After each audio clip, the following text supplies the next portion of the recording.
بھئی کسی جب سامنے بیٹھی لکھا ہے نا کس جگہ پہ سامنے بیٹھی تھی یہ نہیں ہے بس نیازی صاحب نے سوال کیا چٹکی لگائی باندھا انہوں نے کہا نیازی میاں اگر یہ بات پوچھتے ہو تو پھر بتا دوں کہا بتائیے کہا اس جگہ بیٹھی تھی ایک خاص جگہ کی طرف اشارہ کیا نیازی صاحب کہنے لگے نہیں یہاں بیٹھی انہوں نے کہا نہیں یہاں بیٹھی دونوں میں تکرار ہو گیا دوستوں میں محبت والوں میں بات ختم ہو گئی اپنے اپنے کمروں میں چلے گئے رات بیتی تو نیازی صاحب نے خود یہ واقعہ بیان کیا کہتے ہیں صبح میں نیازی نورانی کا ماتھا چوما گلے لگایا میں نے کہا رات خواب میں حضور کی زیارت ہوئی آپ نے فرمایا جہاں نورانی کہتا ہے وہی بیٹھی تھی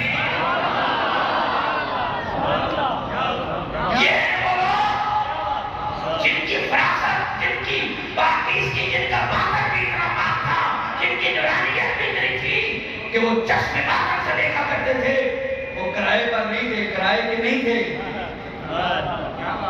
کرائے والوں کی نظریں نہیں ہوا کرتی آنکھیں ہوا کرتی کرائے والوں کی آنکھیں ہوا کرتی ہیں نظریں نہیں ہوا کرتی یہ نظریں ان کی ہوتی ہیں جو تنوں جہاں محبوب کے تحریر کا فرمان کر چکے ہوتے ہیں اور دور کے نام پر اپنے آپ کو بات چکے ہوتے ہیں یہ دور یہ فراست ان کو ملتی ہے وہ نورانی میاں کیا کہنے کہا یہاں بیٹھتی تھی نیازی صاحب نے اگلے دن مبارک دی کہا تصدیق ہو گئی حضور نے فرما دیا وہیں بیٹھتی تھی یہ لوگ تھے ان کے جوتے کی بھی کروڑ قیمت نہیں لگ سکی شاہوں میں بڑے بڑے محلات میں بکتے رہے آلے موبائل لیکن نہیں لگی نورانی اور نیازی کی قیمت نہ کوئی لا سکا نہ لگ سکی اور ان کی نہیں لگ سکی تو 50 سال بعد آنے والے بابے کی کوئی لا سکا ہے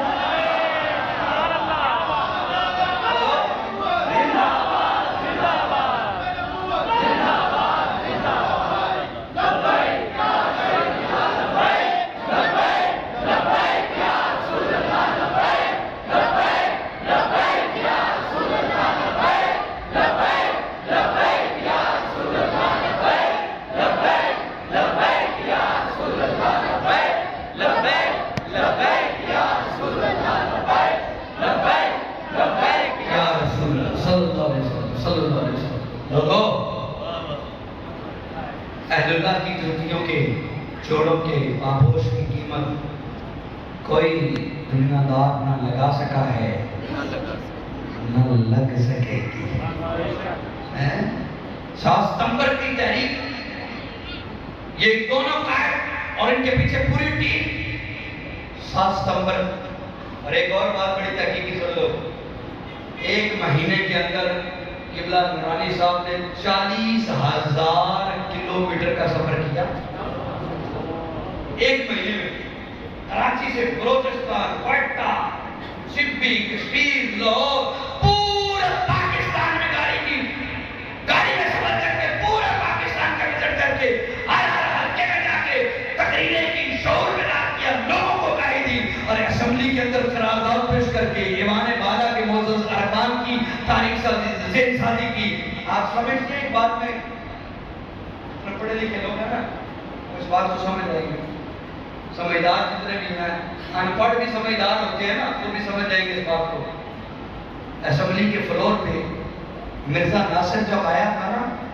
بڑی اہم بات مرزا ناصر جب آیا تھا اس نے امامہ باندھا ہوا تھا سفید امامہ باندھا ہوا تھا داڑھی پوری پوزیشن میں ہاتھ میں تسبیح تھی جبہ تھا توجہ کرنا اور وہ لبوں پہ قرآن کی آیتیں پڑھ رہا تھا حدیث رسول سنا رہا تھا اس ماحول میں پارلیمنٹیرینز جو سیکولر لبرل دین سے دور تھے ان کے ذہنوں کو یہ باور کرانا کتنا مشکل تھا کہ یہ جو داڑھی والا امامے والا قرآن پڑھنے والا حدیث سنانے والا جو مسلمان نہیں بلکہ کافر ہے اس بات کو سوچئے گا ذرا کہ اس وقت کتنا مشکل ترین مرحلہ تھا ان کھلے دماغ والوں کو سیکولر طبقے کو اور پڑھے لکھے دنیا دار طبقے کو یہ بات کرانا کہ قرآن پڑھنے والا بھی کافر ہو سکتا ہے حدیث سنانے والا بھی کافر ہو سکتا ہے داڑھی رکھنے والا بھی کافر ہے امامہ پہننے والا بھی کافر ہے 14 دن تک جب بحث ہوتی رہی 14 دن کے بعد جب مرزا ناصر مرزا تو پھر انہوں نے فیصلہ متفقہ کیا، ایک بھی بندے نے مخالفت میں ووٹ نہیں دیا، عقائد قادیانیت کے کھل گئے، کفریات مرزے کے کھل گئے، افواہ مرزے کی کھل گئی، بکواسات مرزے کی کھل گئی، اور پھر کیا ہوا کہ پوری اسمبلی نے متفقہ طور پر انہیں کافر قرار دے دیا۔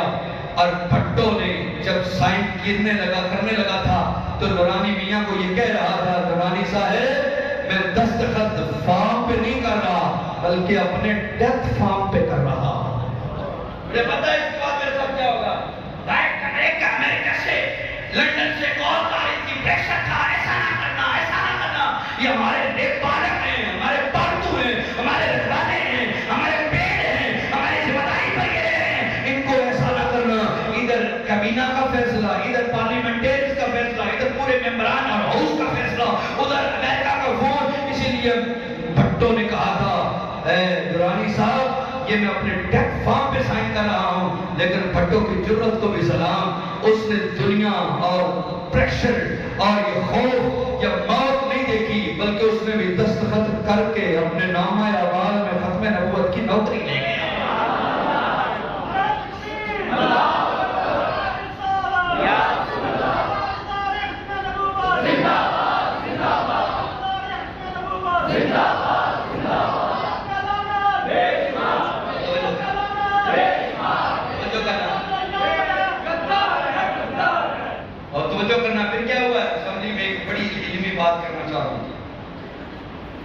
قادیانیوں کو یہ پیغام آپ بھی دیں۔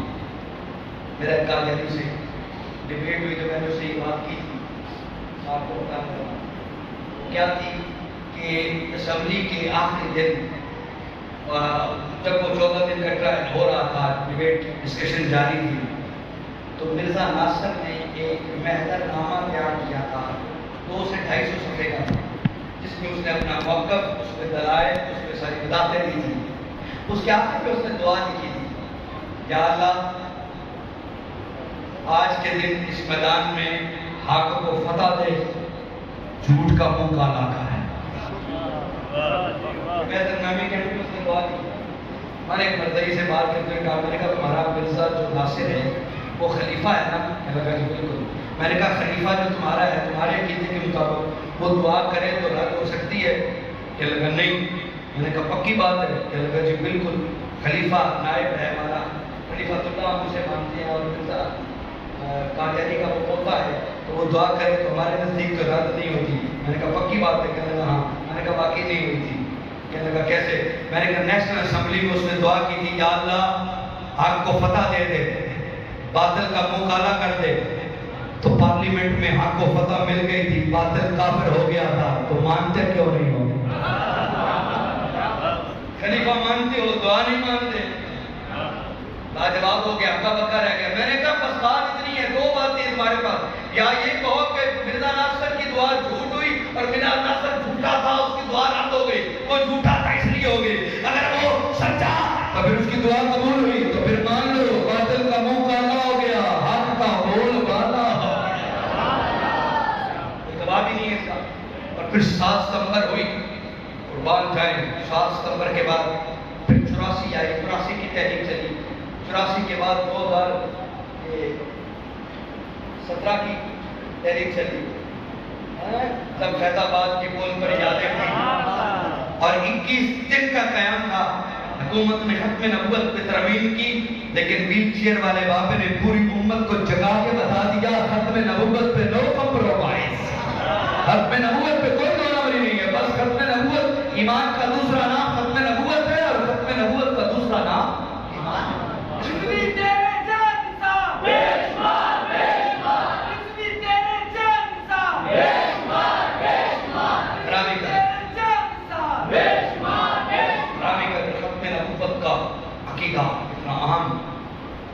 اتنا اہم ہے لوگوں، یقین کر جو مواجہ شریف کے سامنے کھڑے ہو کر سلام پڑھنا، ریاض الجنہ میں نفل پڑھنا، اور مسجد نبوی میں نماز فرض پڑھنے سے زیادہ ثواب ہے ختم نبوت کے لیے میدان میں نکل کر دفاع کرنا۔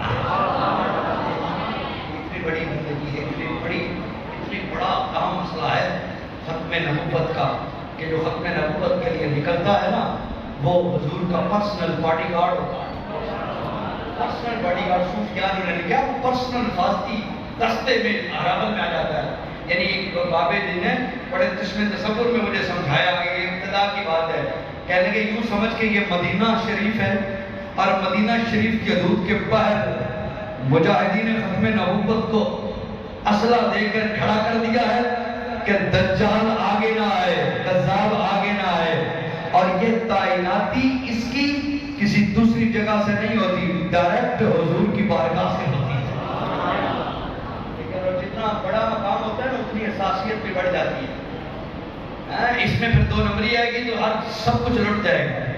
اس میں پھر سستی کریں گے تو پھر کچھ بھی نہیں بچے گا. ختم نبوت اتنا حساس مسئلہ ہے کہ جس کو اس کی حساس پوسٹ پہ لگایا جاتا ہے نا تو پھر اس کی ذمہ داری بھی بڑھ جاتی ہے. لوگوں ختم نبوت کا فیضان دیجئے, ختم نبوت پہ جو ہے پہرا دیجئے. آج وقت ہے اور حضور کی ختم نبوت کے اس حساس معاملے میں بڑے حملے ہو رہے ہیں, آج بھی ہو رہے ہیں. گزشتہ دور میں ہوتے آئی ختم نبوت کی پاسداری کے لیے اپنا اپنا کردار ادا کرو. اور ایک واقعہ کچھ نئے دوست ہیں, اگرچہ بار بار آپ کو سنایا لیکن فضیلت کے باب میں بڑا ضروری ہے وہ آپ تک پہنچاتا ہوں. آقا کریم صلی اللہ علیہ وسلم کی بارگاہ میں ایک جنازہ لایا گیا. کریم کائنات کی عادت مبارکہ کی پوچھتے اس کے ذمہ کوئی قرض تو نہیں ہے, قرض ہوتا تو فرماتے پہلے ادا کرو. لیکن آج ایک جو میت آئی ہے نا وہ ایک دیہاتی کی تھی, ایک عربی کی تھی. حضور علیہ السلام نے پوچھا, آج سوال جدا ہے, صحابہ موجود ہیں, میت بھی پڑی ہے. حضور نے فرمایا ہے کوئی اس کے ایمان کا گواہ؟ پہلے حضور کرتے کی بات کرتے, یہ ایک ایسی میت آئی کہ حضور نے ایمان کی گواہی مانگ لی.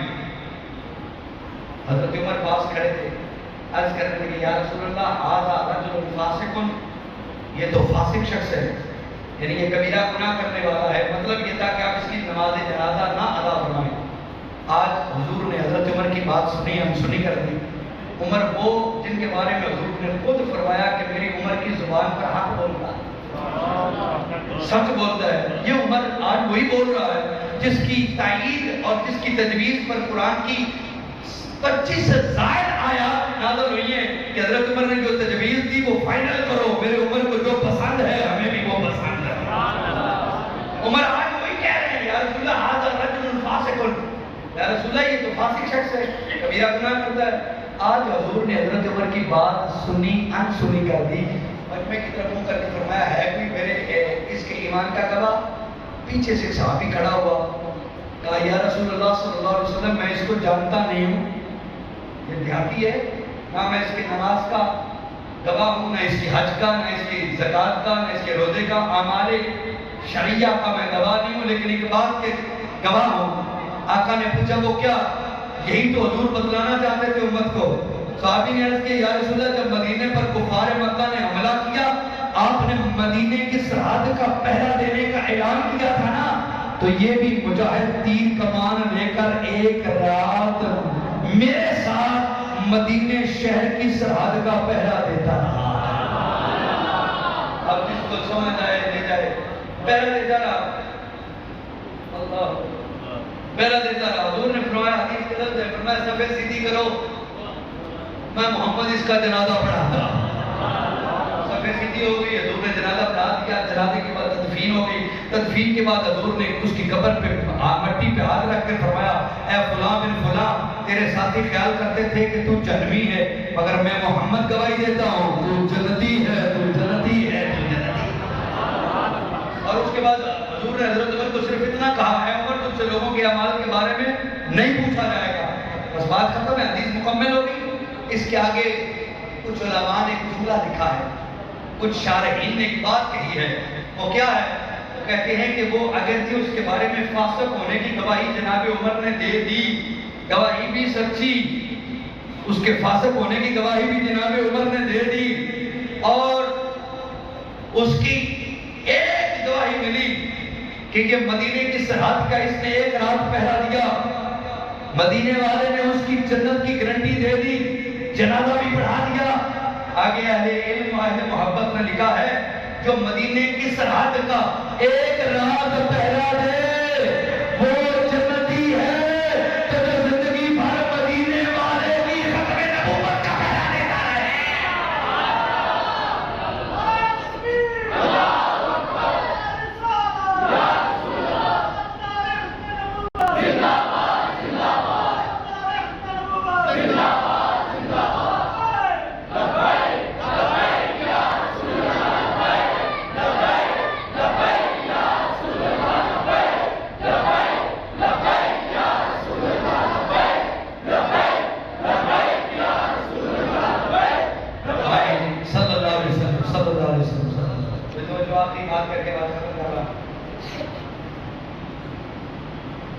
علامہ کرم الدین طبیب چکوال بیاں کے رہنے والے بہت بڑے سنی عالم دین، یہ 4 سال مرزا قادیانی کے ساتھ عدالتی کیس لڑتے رہے اور 4 سال وہاں جا کر پٹیالہ کی تحصیل میں گرداسپور ضلع میں جا کر یہ 4 سال انہوں نے کیس لڑا۔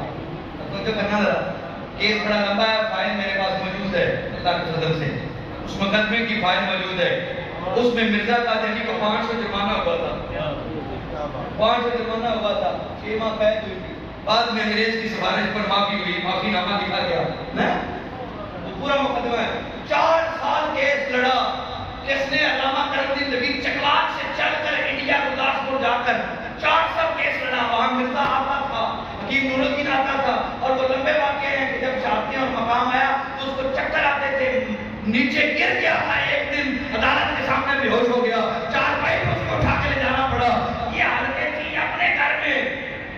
اور جب وہ کیس حضرت کے حق میں ہو گیا تو انہوں نے پھر اپنے جیلم ڈسٹرکٹ، اس وقت جیلم تھا ان کا چکوال کا، جیلم میں انہوں نے وہ جو ہے نا کہتے ہیں اس کو اخراجات کا دعویٰ کیا، ٹھیک ہے نا، جو ایکسپینسو تھے کہ مقدمہ جھوٹا ثابت ہو گیا اور وہ بری ہو گئے اور اس کو سزا ہو گئی، لہٰذا جو خرچ آیا اس کے لیے اس نے دعویٰ کیا چکوال جیلم میں۔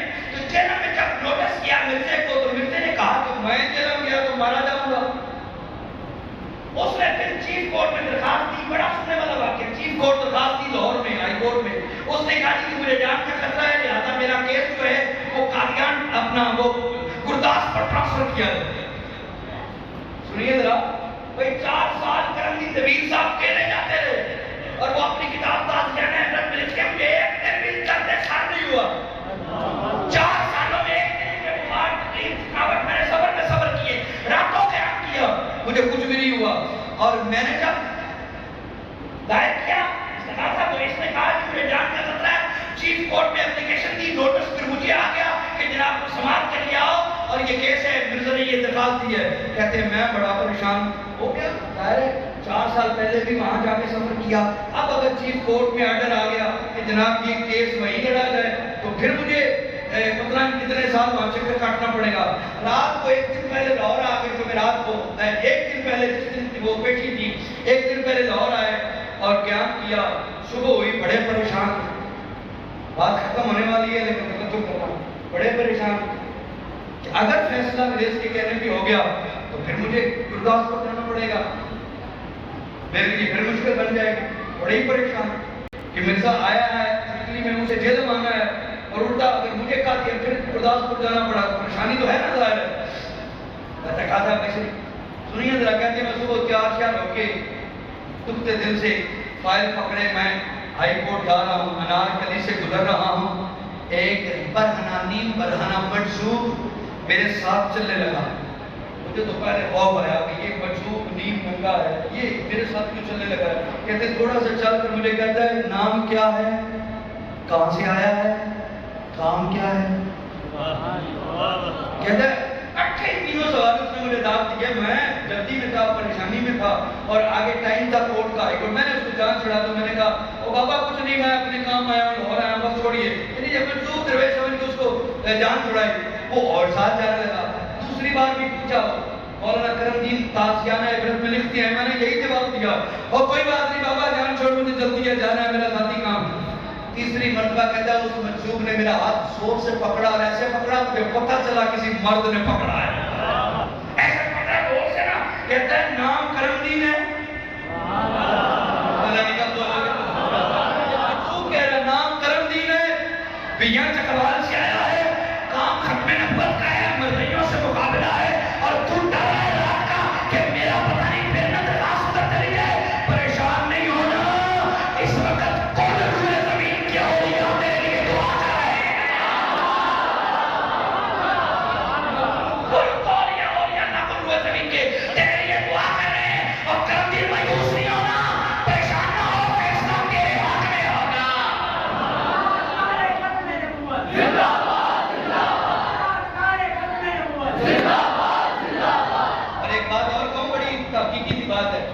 یہ 26 مئی 25 مئی رات 1908 کو پیر جماعت علی نے پیشین گوئی کی تھی نا کہ کل مرزا قادیانی کی نگاہ میں کھینچیں گے 24 گھنٹے کے اندر واسطہ جنت ہو جائے گا، اور اگلے دن وہ گندگی میں مرا اور سارا کچھ کیا آپ نے سنا ہے نا.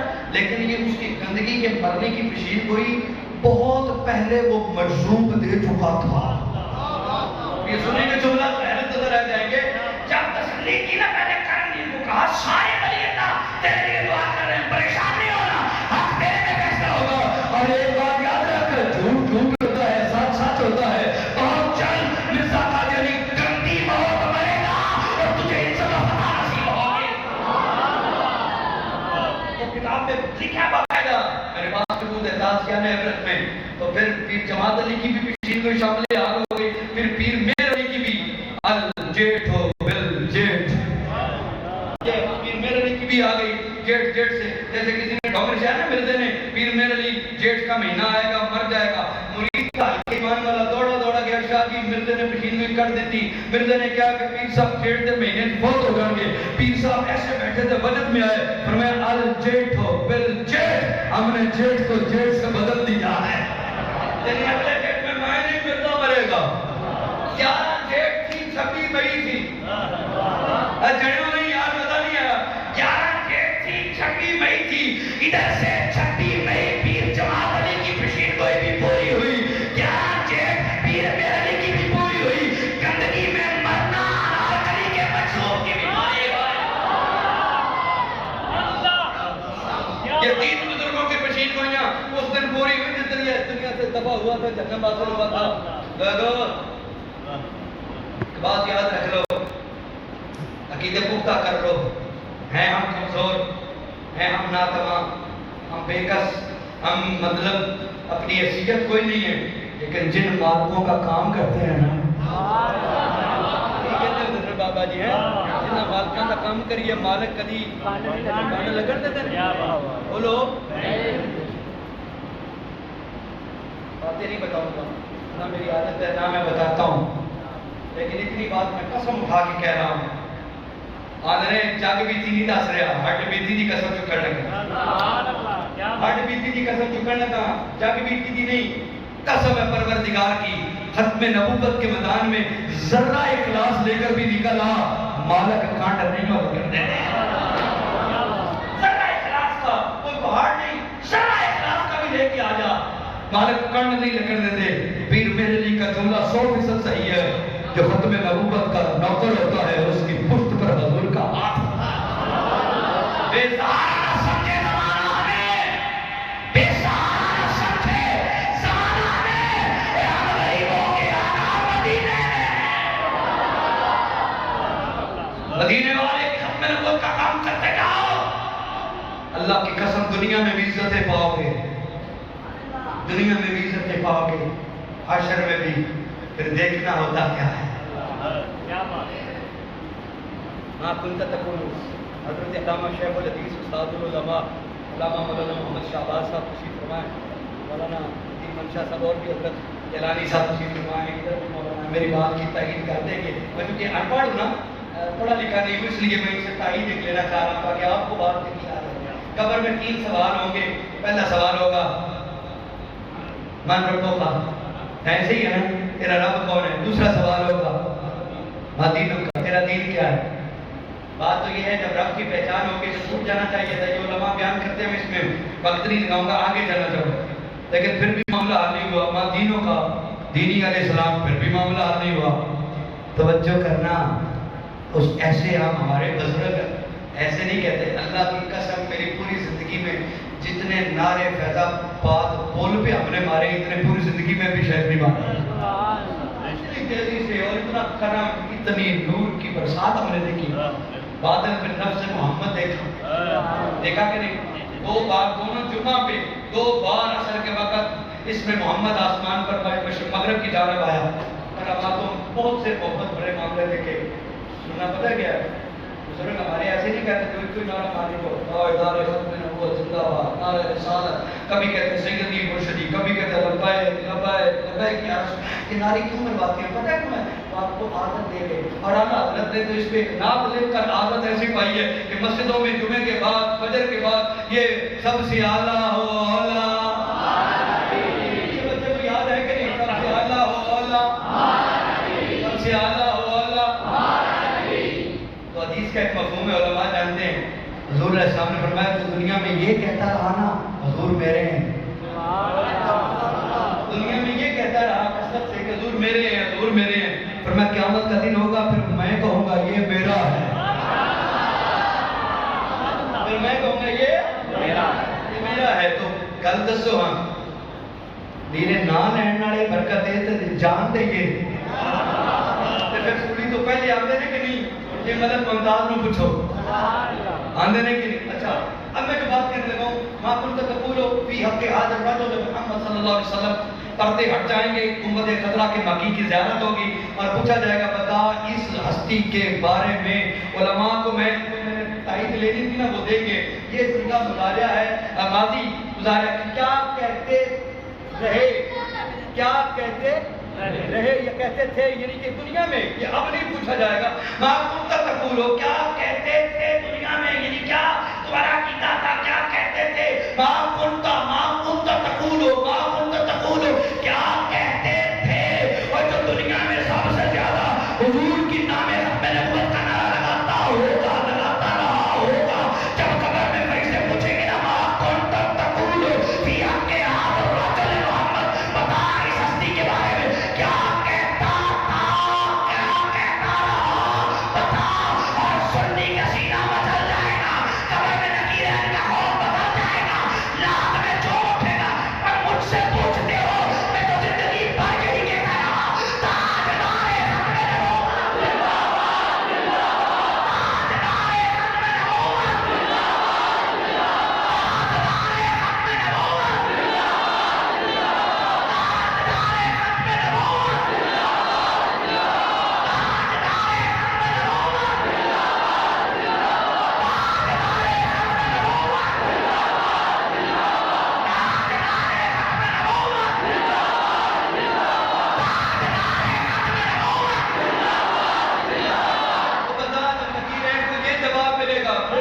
باقی رہ جائے گی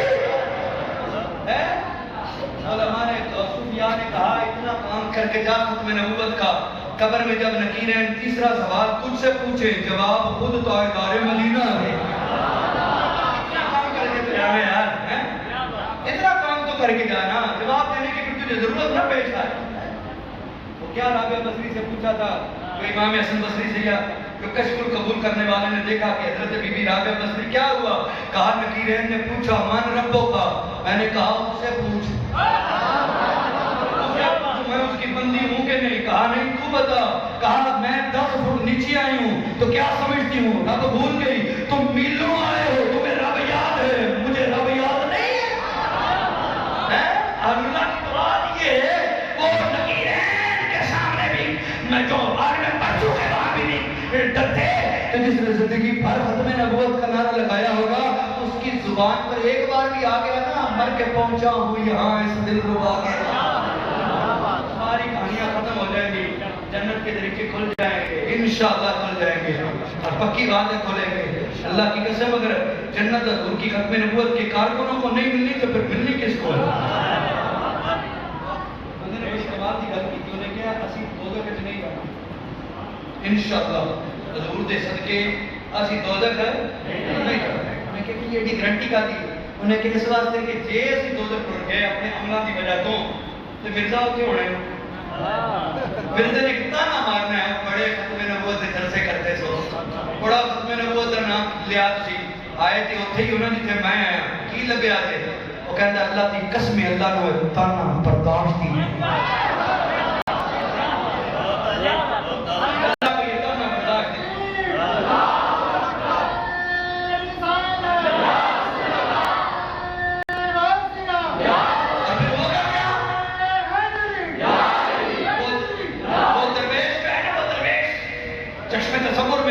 منظر بسائے بیٹھا ہے کہتا ہوگا پتا کیا مرزا تو جنت میں ہوگا اب ہمارے اپر چاہے لاکھ برے ہوں رب عملوں پہ پانی پھیرے گا ختم نبوت کی برکت سے صدیق اکبر پر چڑھ کے سائے میں جنت داخل کر دے گا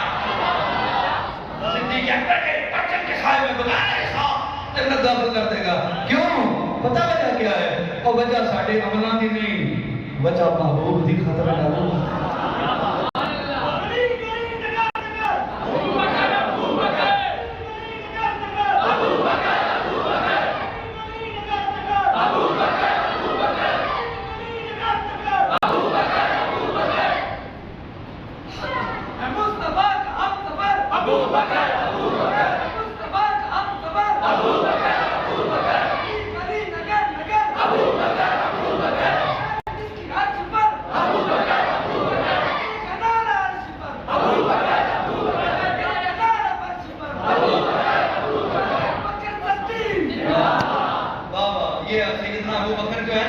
یہ تحریک ختم نبوت کا پہلا جرنیل ہے. قیامت تک تو ختم نبوت کا کام کرے گا نا. اللہ کی قسم اس کا ثواب صدیق اکبر کی بارگاہ میں پہنچے گا. کہ وہ پہلا جرنیل ہے امت میں جس نے یمامہ کے میدان میں ناک کو چلے چبا کے مسلمہ کو وصل جہنم کروایا اور فتنہ مسلمی کو زمین دور کر دیا. یہ وہ صدیق اکبر ہے، صدیق اکبر ہے. ایک بات ان کی شان کے لیے کہا دو. حضور نے فرمایا 360 کل خوبیاں ہیں، کل خوبیاں زمین میں 360 ہے. جس ایک کے اندر ایک بھی آ گئی وہ بخشا گیا. ابو بکر کی آنکھوں میں آنسو آ گئے. یا رسول اللہ ان میں سے کوئی ایک میرے اندر بھی ہے؟ ہائے ہائے جارے نے پوچھ لیا کوئی ایک میرے اندر بھی ہے؟ پر میں ابو بکر ایک کی بات کرتے ہو، 360 پوری کل خوبیاں تیرے طرح موجود میں ہیں.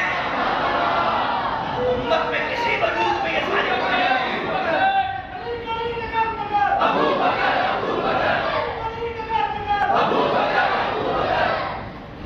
امت میں کسی وجود میں یہ ساری خوبیاں ایک وجود میں نہیں ہیں. صرف ابو بکر ہے جس کی ذات میں ساری خوبیاں موجود ہیں.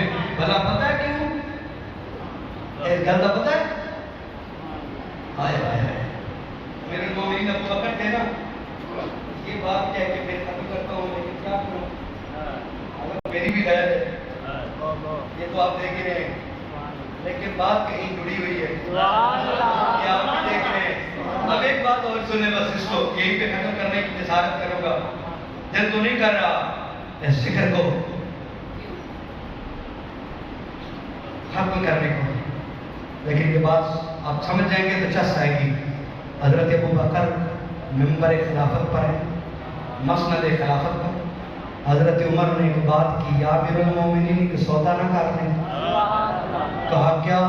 کہا 2 نیکیاں لے لے دے دے. عمر کی ساری عمر کی نیکیاں لے لے. کہا وہ کون سی؟ کہا ایک دن والی ایک رات والی.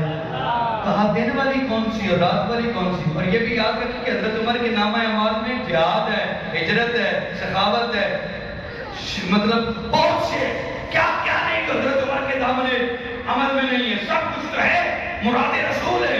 اس سے بڑھ کر کیا؟ مراد رسول ہے، سسر رسول ہے اور دماد مولا نہیں ہے. کیا کیا وہ نسبت ہے تو حضرت عمر کے دامن میں نہیں ہے. لیکن کہہ رہے ہیں جناب ابو بکر ایک سودا کر لو. کیا سودا؟ 2 نیکیاں دے دو، عمر کی ساری عمر کی لے لو. کہا وہ کون سی نیکیاں؟ کہا ایک دن والی ایک رات والی.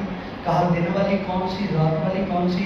حضرت عمر جانتے تھے جو افضل البشر بعد الانبیاء بالتحقیق یہ ہے نا صدیق، ان 2 نیکیوں کی وجہ سے ہے. کہا ایک غار والی جب تنہا معبود کی ذات کا پہرا دیا تھا، ایک یمامہ والی جب ختم نبوت کا پہرا دے کر مسلمے کو واصل جانا ہے.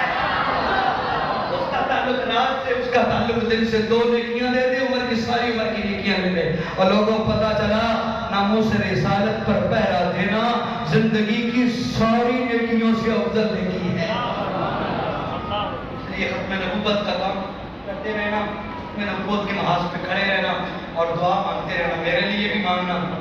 آج بڑے ذوق بنا ہے تو آپ مجھ سے ایک وعدہ کریں گے؟ کریں گے آپ نے کسی خاص لمحے میں میرے لیے دعا کرنی ہے نام لے کے. اللہ مجھے مرتے دم تک اخلاص سے نوکری کی توفیق عطا فرما دے. خاتمہ ایمان پہ ہو جائے اور اسی مشن پہ ہو جائے. یہ دعا کرتے ہیں؟ کریں گے. اور یہی دعا میں آپ کے لیے کروں گا. لوگ سودا لین دین ہو گیا، گیو اینڈ ٹیک ہو گیا. یہی سودا میں اور آپ میرے لیے کریں گے. اللہ ہم سب کو اسی مشن پہ اخلاص کے ساتھ مرنے کی توفیق عطا فرما دے.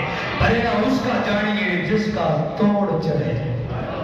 ورنہ بڑے بڑے نیک ڈوبے اور ڈوب گئے, بڑے بڑے ڈوب جاتے ہیں, ڈوبتے ہیں, آج بھی ڈوب رہے ہیں. اللہ تعالیٰ ہمیں بس بچا لے. ہمارے پاس کچھ بھی نہیں ہے اس کی توفیق کے بغیر, بقین گنبد خضرا کی نظر کے بغیر کچھ نہیں ہے. اللہ ہمیں ہمت, طاقت, غلبہ اور ہمیں استقامت عطا فرمائے اور محبوب کی ختم نبوت کی نوکری نصیب فرمائے. بہت شکریہ. وما علینا الا البلاغ المبین. باقی پروگرام جو ہے چلے گا. مجھے